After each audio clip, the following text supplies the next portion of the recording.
সুপ্রভাত বন্ধুরা, শ্রাবণী ফ্যামিলি ব্লগে সবাইকে সুস্বাগত। তো প্রথমেই তোমাদের কাছে ক্ষমা চেয়ে নিচ্ছি, কারণ আমি একদিন ভিডিও দিতে পারিনি, শরীরটা ভালো নেই।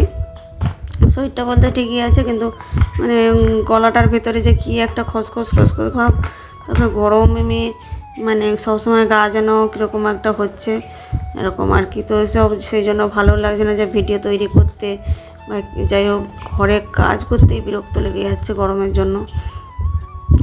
আর এদিকে আবার ভিডিও করতেও মন চাইছে না, তো সেই জন্য আর কি ভিডিও দিতে পারিনি। তো যাই হোক আজকে মোটামুটি এটা একটু আদৌ যতটা পেরেছি করেছি, তো সেই জন্য একটু কমও হয়েছে ভিডিওটা। তো যাই হোক মানিয়ে নিয়ে তোমরা আমার ভিডিওটা দেখে নিও।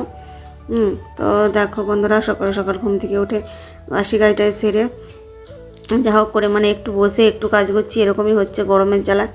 পুরোপুরি মানে সমানে কাজ করতে পারছি না গরমের জন্য। তো তারপরে দেখো জামা কাপড় আরে কেচে দিয়ে মিলে টিলে দিয়ে একদম স্নান সেরে চলে কিন্তু এসেছি পুজো দিতে।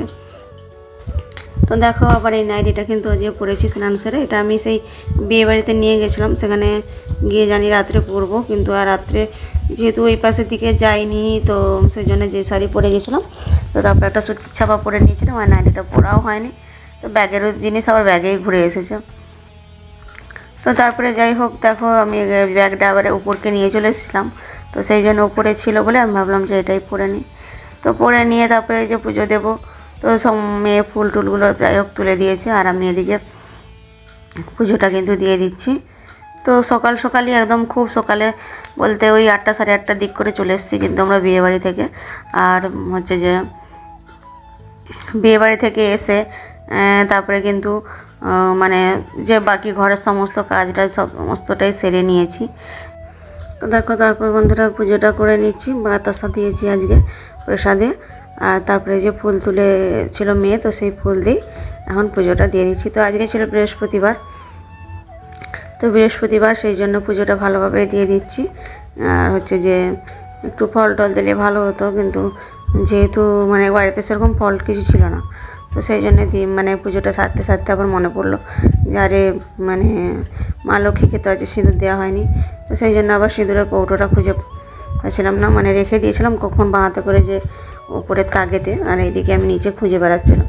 তারপরে আবার মেয়ে দেখতে পেলো, দেখে ও আবার এনে দিল। সেই জন্য আমি আবার দেখো মা লক্ষ্মীকে সিঁদুর দিয়ে দিলাম। তো দিয়ে তারপরে দেখো পুরোপুরি পুজোটা সেরে নিয়ে কিন্তু নিচে এসে গেছি। তো নিচে এসে আজকে কিন্তু একটু বানাবো মানে আমের জেলি আর কি। তো আমি সেই পুরোনো বাড়ি থেকে আম নিয়ে এসেছিলাম, তো সেই আমগুলোকে আমি সকাল সকাল একদম কুড়ে রেখে দিয়েছিলাম। তো তারপরে দেখো সেগুলোকে একটু মানে কুড়ে ভালো করে ধুয়ে জল ছাড়িয়ে রেখেছি। আর এদিকে একটা মশলা বানাচ্ছি, শুকনো মশলা। তো তাতে দিয়েছি 3টে দেখো শুকনো লঙ্কা, ধনে, জিরে, পানমৌরি এসব দিয়ে একটু ভেজে মানে শুকনো খোলায় আর কি লেড়ে নিয়ে দেখো তারপরে তুলে নিলাম। তো এগুলোকে আমি একটু বেটে মানে এতে গুঁড়িয়ে নেবো আর কি শিলে। আর তারপরে দেখো এই যে আমগুলো কোড়া হয়ে একদম মানে ধুয়ে রাখা ছিল, তো তারপরে এগুলোকে একটু না একটু সেদ্ধ করে নিচ্ছি, কারণ একদম চিনি মানে চিনির সাথেই একদম দিলে আবার পুরোপুরি হয়তো সেদ্ধ হবে না। তো সেই জন্য ভাবলাম যে একটু জল দিয়ে একটু অল্প করে সিদ্ধ করে নিই আর কি। তো বন্ধুরা দেখতেই পাচ্ছ আমার কথা বলতে অসুবিধা হচ্ছে, একটু গলাটার বলছি যে মানে একে তো গরম, কিন্তু তার উপরে আবার গলায় যে কি মানে খুসখুস খুসখুস যেমন সে শীতকালে মানুষের হয় সেই রকম যেন হচ্ছে। তো তারপরে দেখো এই যে মানে এটা মোটামুটি আমটা সিদ্ধ হয়ে গেছে, মানে সিদ্ধ মানে এমনি একটু ফোটানোর মতো, যেহেতু কোরা আম সে তো ছোটো ছোটো, তবুও একটু মানে অল্প করে সিদ্ধ করে নিলাম। তো নিয়ে এবারে কিন্তু আমটাকে আমি মানে ভালোভাবে মানে ছেঁকে নিই। তো তারপরে দেখো আমটা একটু ফুটতে লেগেছে, আর আমি হচ্ছে যে একটু সাইডে মানে দেখছি আর কি, মানে নেড়ে নেব তারপরে। তো তারপরে নেড়ে টেড়ে নিয়ে দেখো আমটাকে কিন্তু আমি ছেঁকে নিলাম। তো ছেঁকে নিয়ে তারপরে দেখো এবারে আমি আবার কড়াইতে মানে চিনি দিয়ে আর তারপরে হচ্ছে যে আবার আমটাকে দিয়ে একসাথে কিন্তু নাড়ছি। আর চিনিটা দেখো বন্ধুরা একটু বসে গেছে, তো সেই জন্য চিনিটাকে বারবার করে খুন্তি দিয়ে কিন্তু খুঁচে খুঁচে আমের সাথে মিশিয়ে দিচ্ছি।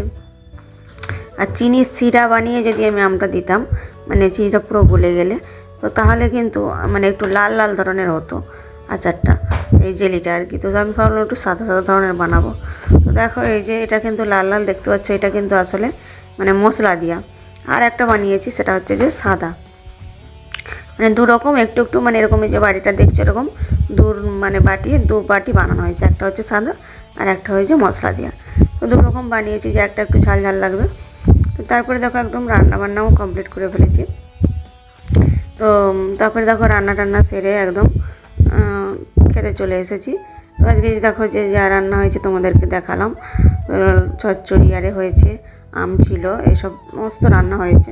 তো তারপরে দেখো এই যে ভাত টাত খেয়ে এবার বাসনগুলো দেখো রেখে দিয়েছিলাম। বাসনগুলো না ওই ভাত খাওয়ার পরে এখন এই গরমে মোটেও ধুতে ইচ্ছা করে না। তো তারপরে বিকেলবেলা একটু ঘুম থেকে উঠে মানে তারপরে কিন্তু ধুয়েছি বিকেলবেলা এটা। আর দুপুরে তো মানে ঘুম তো কী বলবো, মানে ওই এক চোখে ঘুম এক চোখে জাগা, গরমের জন্য না পুরোপুরিভাবে ঘুম হচ্ছে না। তো তারপরে বাসনগুলোকে সমস্তটা একটা একটা করে দেখো ধুয়ে নিচ্ছি। আর পিছন দিকে কিন্তু আমি পাখা চালিয়ে রেখেছি গরমের জন্য, স্ট্যান্ড ফ্যানটা। কারণ রান্নাঘরটা আমাদের কিন্তু অনেকটাই বড়, কিন্তু কোনো পাখা লাগানো নেই। তো যাই হোক, রান্নাঘরটায় ভাবছি একটা পাখা না লাগালে কিন্তু হবে না। গরমের দিনে বিশেষ করে রান্নার সময় নাই হোক, কিন্তু বাসন ধোয়া বা বাকি রান্নাঘরের কাজ করা সে সময়টা পাখা থাকলে কিন্তু ভালো হয়। তো দেখো আমি কিন্তু বাসন ধুতে ধুতে দেখো মেয়ে কিন্তু বললাম যে ও যদি একটু জামা কাপড়গুলো একটু তুলে আনে পারবে কিনা জিজ্ঞেস করলাম। তো বলে ঠিক আছে আমি তুলে আনবো। কিন্তু তারপরে দেখো মেয়ে চলে এসেছে এখানে ছাদে। তো দুজনে মিলে যাই হোক মানে পারলে মেয়েটাকে বলি একটু আধটু কাজ করতে, তো ও যতটা পারে করে দেয়। তো সেই জন্য দেখো জামা কাপড়গুলো কিন্তু ও তুলে নিচ্ছে। শুকিয়ে গেছে প্রচণ্ড রোদে এখন, তো শুকিয়ে যেতে ও মানে তুলে নিয়ে আমি বলছি যে নিচে নিয়ে আসতে, কারণ আমি হচ্ছে যে নিচে ওইগুলোকে সমস্ত পাট করে নেবো। আর ও যে বাসনটা ধুয়ে আমি ঝাড়ু মারবো নিচেটা, তো সেই মুহূর্তে ও জামা কাপড়গুলো নিয়ে যে রেখে দেবে চেয়ারেতে। তারপরে আমি ওগুলোকে ঝাড়ু টাড়ু মেরে একদম একটু মানে একবার মানে হালকা করে মুছেও নেব। তো এখন 2 টাইমই গরমের জন্য ঘর মুছতে হচ্ছে, কারণ কী কারণে বাড়ির ঘর দোর কেন জানি না চট চট চট চট এরকম ভাব, যেমন মানুষের শরীরও ঘামে চিটচিট করছে, সেরকম বাড়ির ঘর দোরেরও যেন ঘাম দিয়ে চিটচিট করছে। তো তারপরে দেখো বন্ধুরা সন্ধ্যাবেলা হয়ে গেছে, তো এখন আমরা টিফিন খেতে বসে গেছি। আজকের মতো আমি এখানেই ভিডিওটা শেষ করে দিচ্ছি।